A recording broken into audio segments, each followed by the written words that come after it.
दोस्तों इस सेशन में हम लोग work done in pulling a chain और जिसको आप चेन प्रॉब्लम्स के नाम से जानते हैं, जैसे टेबल पर से अगर हम चेन को खींचते हैं तो कितना वर्क डन करना पड़ेगा, और बहुत सारे केसेस चेन की प्रॉब्लम्स बहुत फेमस हैं एग्जाम्स के लिए, उनके ऊपर हम क्वेश्चंस करने वाले हैं और कंसेप्ट को सीखने वाले हैं। सबसे पहला प्रॉब्लम है बच्चों, मान लीजिए 1/nth पार्ट, मतलब चेन की 1/nth पार्ट अगर हैंग कर रही है, मतलब 1/nth पार्ट अगर हैंग कर रही है दोस्तों, तो उस 1/nth पार्ट को ऊपर खींचने में कितना हमें वर्क डन करना पड़ेगा।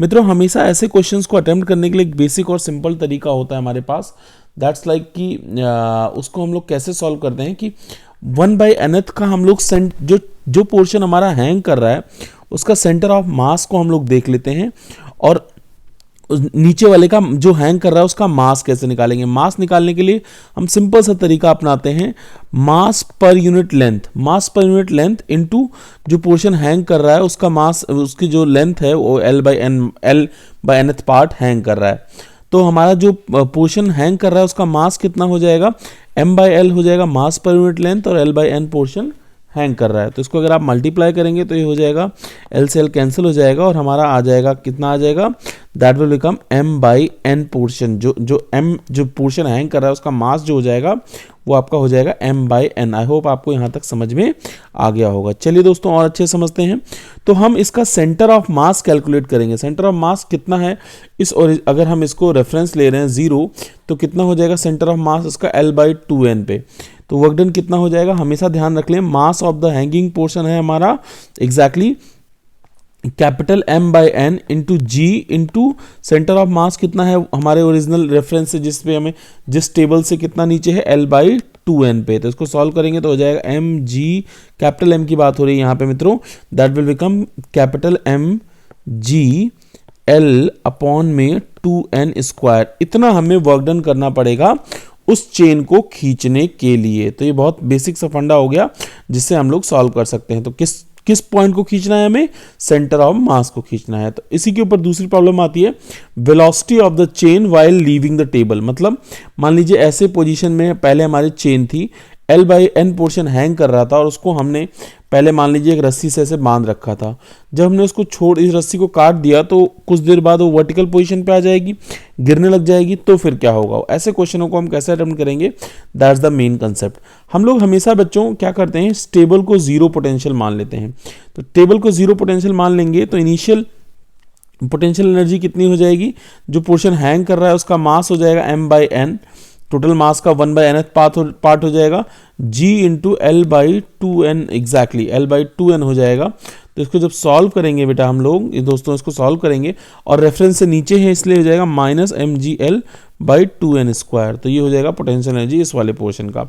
और जब वर्टिकल आ जाएगी तो कितना हो जाएगा, L/2 हो जाएगा, क्योंकि पूरी जो हमारी लेंथ है चेन की वो वर्टिकल हो जाएगी, तो कितना हो जाएगा, -mgl हो जाएगा मित्रों। तो नेट जो हमारा देखो, जो चेंज इन पोटेंशियल एनर्जी आया, जो हमारा लॉस ऑफ पोटेंशियल एनर्जी, इससे इसमें लॉस आया, वही गेन इन काइनेटिक एनर्जी होगा। और वेलोसिटी पूछ रहा है तो हम लोगों को क्या करना है, ½ mv² हो जाएगा gain in potential energy, sorry kinetic energy, और जो लॉस ऑफ पोटेंशियल एनर्जी हो जाएगा, फाइनल पोटेंशियल एनर्जी ये है, इनिशियल आपकी ये वाली थी, तो फाइनल माइनस इनिशियल करते हैं, और उसको सॉल्व करने के बाद हमारे पास वेलोसिटी ऑफ द चेन आता है √GL अपॉन में 1/1 - n²। बहुत ही बेसिक तरीके से आप सॉल्व कर सकते हैं। आप ऐसे भी सॉल्व कर सकते हैं कि जो हमारा गेन इन काइनेटिक एनर्जी है, gain in kinetic energy of the chain is equal to loss of potential energy of chain. जितना उसने पोटेंशियल एनर्जी में लॉस किया है उतना ही काइनेटिक एनर्जी में उसने गेन किया है। तो ऐसे क्वेश्चन बहुत फेमस है चेन प्रॉब्लम्स। तो चलिए दोस्तों देखते हैं कुछ प्रॉब्लम्स, इंटरेस्टिंग प्रॉब्लम्स जो इसके ऊपर आती हैं एग्जाम्स में, और चेन के ऊपर आपको पता ही है बहुत ही फेमस प्रॉब्लम्स आती हैं एग्जाम्स में। पहला क्वेश्चन आपकी स्क्रीन पे है, a uniform chain of length L, yes दोस्तों, of mass M lying on the smooth table, 1/3 of its length is hanging vertically on the, obviously 1/3 portion hang कर रहा है। If G is accession due to gravity, the work done pulling, कितना, मतलब table से, मान लीजिए table है, इससे हैंग कर रहा है 1/3 पोर्शन। यस, अगर आप जस्ट अ सेकेंड, अगर हम लोग कह दें इसको कि 1/3 पोर्शन जो है वो मतलब L/3 पोर्शन हैंग कर रहा है, मतलब यहाँ पे n की वैल्यू 3 है। आप चाहो तो उसको सॉल्व भी कर सकते हो कि जब l/3 पोर्शन हैंग कर रहा है तो मास कितना होगा उसका, m/3 हो जाएगा, g हो जाएगा g, और l/6 पोर्शन हमें खींचना है इसको, तो कितना हो जाएगा mg, capital mg l upon में 18 हो जाएगा। That is option D will be correct. आप चाहें तो फॉर्मूला लगा के भी कर सकते हैं, that is mg l upon 2 into n square, n square मतलब 3 का स्क्वायर, n की वैल्यू 3 है तो 9 हो जाएगा, तो भी हमारा आंसर mgl अपॉन में 18 ही आएगा। That is option D will be absolutely correct. तो बेसिक फॉर्मूला होता है कि सेंटर ऑफ मास को खींचने में कितना वर्क डन करना पड़ेगा उस चेन का, वही हमारा मेन कंसेप्ट है। नेक्स्ट क्वेश्चन आपकी स्क्रीन पे है मित्रों, क्या कह रहा है, a chain is placed on the frictionless table, 1/4 of it is hanging if the length of the chain is of mass 2m and mass 4 kg। मतलब जो लेंथ है चेन की वो 2 मीटर है और मास कितना है 4 kg है। तो बोला है the energy needed to spend to pull back to the table. मतलब मित्रों क्या बोला है कि कितनी एनर्जी हमें टेबल पे खींचने में, हमें ऊपर ले जाने में कितना, वही सेम ही क्वेश्चन है मित्रों कि हमारा जो चेन है उसका कितना पोर्शन हैंग कर रहा है। ध्यान से समझिए, l/4 पोर्शन, l/4, तो हम लोग वही फॉर्मूला लगाएंगे, हमें वर्क डन करना पड़ेगा mgl अपॉन में 2n स्क्वायर। n की वैल्यू क्वेश्चन ने दी है 1/4, मतलब n की वैल्यू यहाँ पे 4 हो गई। m कितना है 4, g आपका 10, l है आपका कितना मित्रों, l है 2 मीटर, 2 अपॉन में n स्क्वायर, n कहाँ हो जाएगा 16 हो जाएगा। जब इसको आप सॉल्व करेंगे तो अप्रॉक्सीमेटली आंसर आएगा, 2 से 2 कैंसिल हो जाएगा, 2 एग्जैक्टली 8 आ जाएगा, तो 20/8, 20/8 का मतलब हो गया 2.5 joule, 2.5 joule. That is option D will be absolutely correct in this case. चलेंगे नेक्स्ट क्वेश्चन के ऊपर, चेन के ऊपर ही। चेन की बहुत अच्छी प्रॉब्लम्स आती हैं मित्रों, तो ध्यान रखेंगे। ये क्वेश्चन है, uniform chain of length 2 meter is held on the smooth on the horizontal table, half of its is hanging। मतलब अभी चेन का कितना पोर्शन हैंग कर रहा है, आधी चेन हैंग कर रही है, l/2 पोर्शन आपकी हैंग कर रही है। If it is release from the rest the velocity, velocity के लिए हमने फॉर्मूला देखा बच्चों, आप ध्यान रखेंगे, इतना टाइम हमारे पास एग्जाम में नहीं होगा कि हम लोग फॉर्मूला डिराइव कर सकें, that is gl upon 1 -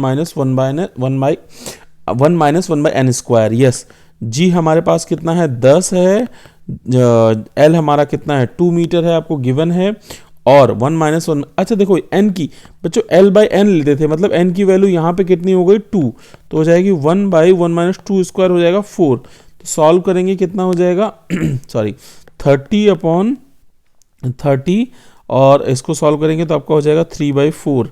yes, that will become 90/4। मतलब जस्ट अ सेकेंड, इसको सॉल्व करेंगे, आपका अप्रॉक्सीमेटली आंसर, n की वैल्यू कितनी बोली है, n की वैल्यू 2 बोली है, g into l is 2 metre, 20 है ये, सॉरी दोस्तों 20 है, तो ये हो जाएगा 515, √15 हो जाएगा। √15 अप्रॉक्सीमेटली आप सॉल्व करेंगे 3 पॉइंट समथिंग आएगा। ऑप्शन में देख लेते हैं, 3 point something, that is approximately 16 जो होगा 15 होगा, √16, that is option B should be correct. Almost B हमारा आंसर इसका अप्रॉक्स आएगा। तो आई होप आपको ये तरीके समझ में आ गए होंगे। कुछ क्वेश्चन से बच्चों जो मैंने आपको ऐसे ही इस चैनल पे आपको ऐसे ही क्वेश्चन, मतलब टॉपिक और क्वेश्चन ऐसे ही कंटिन्यूएशन में मिलते रहेंगे। Thank you.